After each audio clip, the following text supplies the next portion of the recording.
Hi everyone and welcome back to my channel. I have been kind of bombarded with questions in my DMs on Instagram at the moment about training contract applications and how I got a training contract, how I found the process and everything like that. So, of course, I thought I'd do a video on how I basically got a training contract. So as like a little background, I got very average grades at school, predominantly C grades throughout most of school, at sixth form / college during my A levels. In my first year I got CDEU or CDUU, I can't remember, but it was really low. And then in my second year of college, I basically flipped it around. Had to retake all my year 12 exams alongside my year 13 exams. I'm state school educated. I am the first in my family to even have A levels. No one in my family, immediate family at least, has any A levels. First generation law undergraduate? No, law student, that's it, law student. First generation law student, gonna be a first generation lawyer. So basically, to give an introduction on how the training contract process works is when you get in, this is for most firms anyway, it's not for every firm, but for most firms, the earliest that you can apply is your penultimate year of your law degree or your final year of your non-law degree if you're going to be doing the GDL. But I think the SQE now you don't need to do the GDL, so I think it might be the penultimate year of your like any other degree as well, not normal degree, every degree is a normal degree. Your penultimate year of, say, a music degree or a drama degree or a zoology degree, for example, you start applying for training contracts then, because it's usually 2 years in advance. Basically, the reason why that is you get your training contract, say in your end of your second year, you go into your third year, and then straight after that you can do the LPC or soon to be the SQE, depending on what cohort you are, whether you've started your degree or not yet. And a lot of the firms tend to sponsor your LPC or SQE. That's why it's recruited so long in advance, which is obviously a benefit of getting a training contract before you start that, but I know that's not open to everyone. It's not as easy as just saying get a training contract so you don't have to pay for the LPC or SQE yourself. So from last October, I applied to 5 firms, 2 large firms, 1 mid-sized firm, 2 small. Basically, because I knew that I were moving to Newcastle, I knew that it was settling down here. It's not the same as kind of going for the magic circles and the US firms, for example, because none of them are up here. So I obviously needed to narrow my my approach down to the firms that I want to be at in the Northeast, but also have a good presence across the UK and potentially globally. So I applied to Womble Bond Dickinson, Erwin Mitchell, Muckle, Hay and Kilner and Burnett. Hay and Kilner and Burnett are the 2 small ones. Muckle's the mid-sized one, and then Womble's and Erwin Mitchell are the 2 large firms I applied at. Womble Bond Dickinson, I got through to the final stage, but I had to cancel my final interview because the training contract offer that I got elsewhere lapsed before my final interview there. I didn't want to risk not having a training contract at all, like turning down a training contract for the hopes of getting one somewhere else. So final interview at Womble's, which I couldn't do.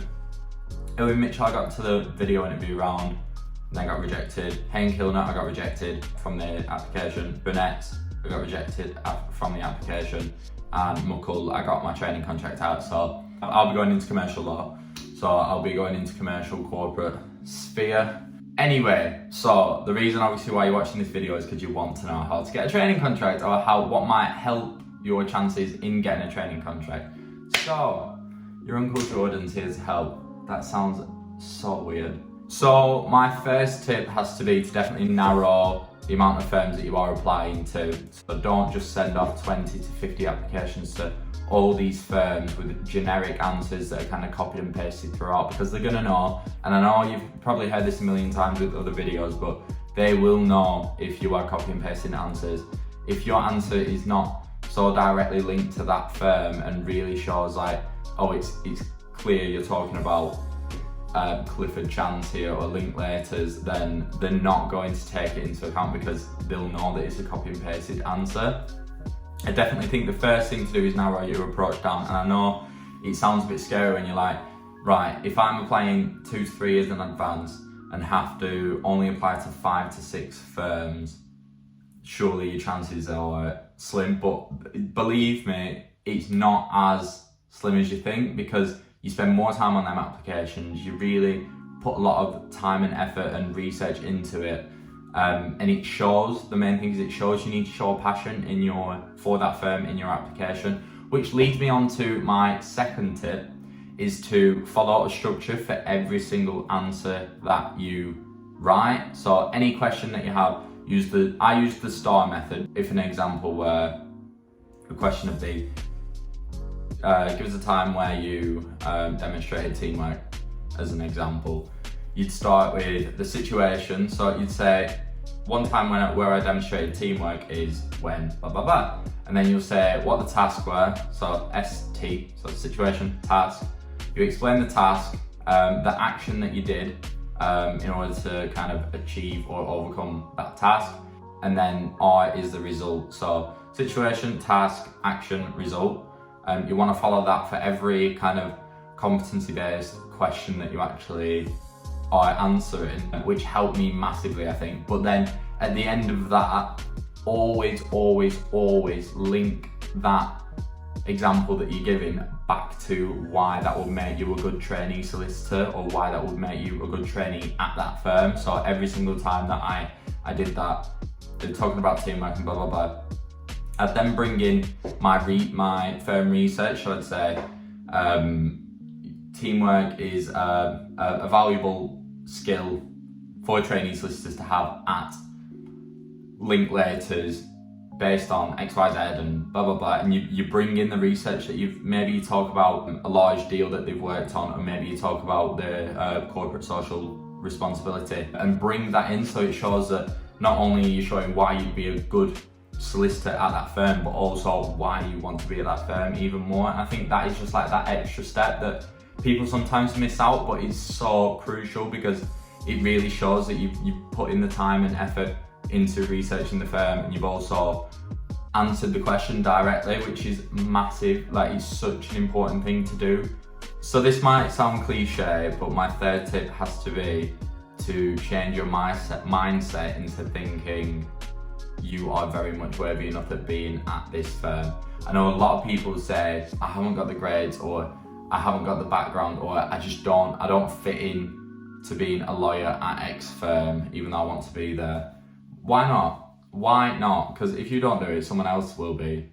And if your mentality of basically how you think, oh, well, this is my thought process to it, so I'm not gonna do it, you're missing out on an opportunity that you didn't even know you had. You don't know you've got it until you try. If you try and it fails, you've tried at the end of the day. The worst thing you can do, if you haven't tried at all, if you haven't applied, you're always gonna fail. If you apply and you don't get through, at least you tried at the end of the day, and at least then you know you've got your answer. But I definitely think changing your mindset and believing in yourself is something that really helped me. At first I was kind of like, I've not got the back, like my personality, very sporadic, we'll say. I've got a very sporadic, creative personality, but to me, I didn't look at that and say, well, that's not really what a typical lawyer is. I think to myself, I can really bring something new to the table. I can bring a new asset to a firm and make it a positive environment and play on it. The thing is, firms want you to be you at the end of the day. They want you to really show authentically who you are and why you as a person would be a good fit for the firm. Not this persona that you want to put on, a corporate persona of speaking differently and acting a little bit differently. I think in my Womble Dickinson interviews and my first interview and my assessment centre, I was kind of having a joke with the assessors, not within reason, but just to show my personality more, and that is my type of personality. I'm an outgoing, kind of social, interactive person, let's say, that's very extroverted.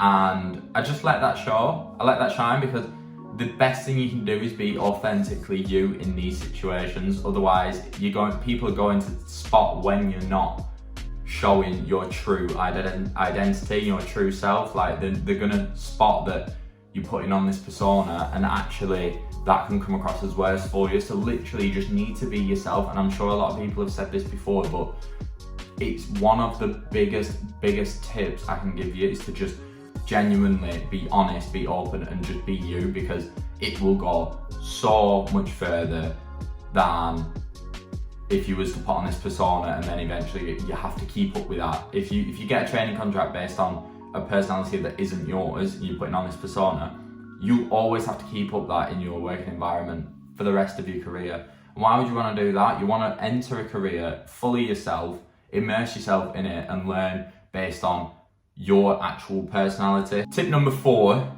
is to try and immerse yourself in kind of experiences either with firms that you're interested in, or immerse yourself in law fairs, for example, open days. I didn't go to any open days.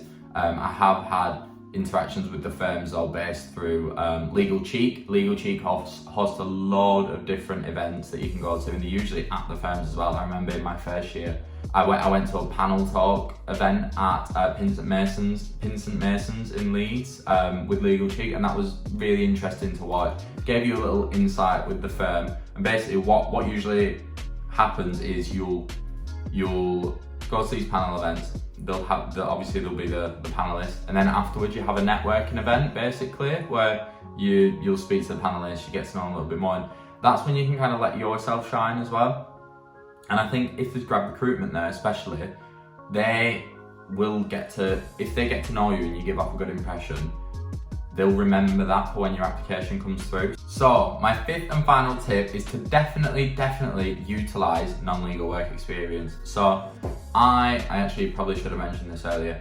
I've not got a single piece of legal work experience on my CV at all. All of my experience is based on digital marketing. But it's not the fact that I haven't been in a legal environment. The thing that's the most important is the skills that I have learned at my kind of job that I'm at now and previous job. To me personally, I think the skills that I'm going to bring to the table will make me a really good trainee solicitor and solicitor moving forward. I think a lot of people assume that you need to have legal work experience. You need to volunteer at the Citizens Advice Bureau like for 5 years prior, and have at least 3 people that you know who own a law firm that can give you like 2 weeks work experience at a time every summer since you was 8 weeks old. But that's not the case. It's just not. I'm not, like I said, I've got a training contract without any prior legal work experience, and it's literally because I've said in my interview, I've said in my assessment centres and in my applications, right, I've not got legal work experience, however, I have built teamwork skills based on this. I've built my client communication skills based on this, working under pressure based on this, and all these things that I can bring to the table will make me a good trainee solicitor, because I've been in that environment of having to adapt and put these skills into place. Even though it's not in a legal setting, it still shows how I've put these skills into place and how I've really utilised them to get the best advantage out of it, basically. And it can apply to any job. It doesn't have to be going from a Big 4 to then doing the GDL and going into being a Magic Circle lawyer, for example. You don't have to do that. You could literally be someone that stacks shelves at Aldi, or someone, you work behind a bar, and it's like you've got that client interaction, customer interaction there. You're working under pressure when it gets busy. You've got communication skills, you've got team working skills, and that's how you apply it. That's the biggest thing, is if you're working behind a bar, you've got working under pressure when you're working on functions, for example. You're working at functions, how did you adapt to working under pressure? What did you do? How did you apply that to the situation? What's the result from how you worked under pressure? How's that going to make you be a good trainee solicitor? And that's how you approach it, and that's something that I did in all my applications. Surprisingly, the 2 small firms didn't want anything to do with me, but the bigger size firms liked that, because they want to see adaptability from previous skills. They want to see what you can bring to the table that's different, and that's the thing. You can, everyone can bring the same things to the table. 100 million people could have legal work experience, but you know, maybe only 50 of those people have previous experience stacking shelves at Asda with customer interaction and communication skills and working as a team. And that's so much more important and valuable to bring to the table. So they're my top 5 tips basically on how I got a training contract and how it could help you potentially with your training contract applications or interviews or assessment centres, for example. I expected this video to be a lot shorter than what it is, but if you enjoyed this video, please do like and subscribe, and also please do go over to Instagram and follow at The Legal Northerner, where you can get much more regular updates. Although I haven't posted in like a month, we're back on it now. It's gonna be okay. We're back on the grind. We're all right. So yes, if you'd like to go over and do that, please do. But until next time, I shall see you later. Bye bye.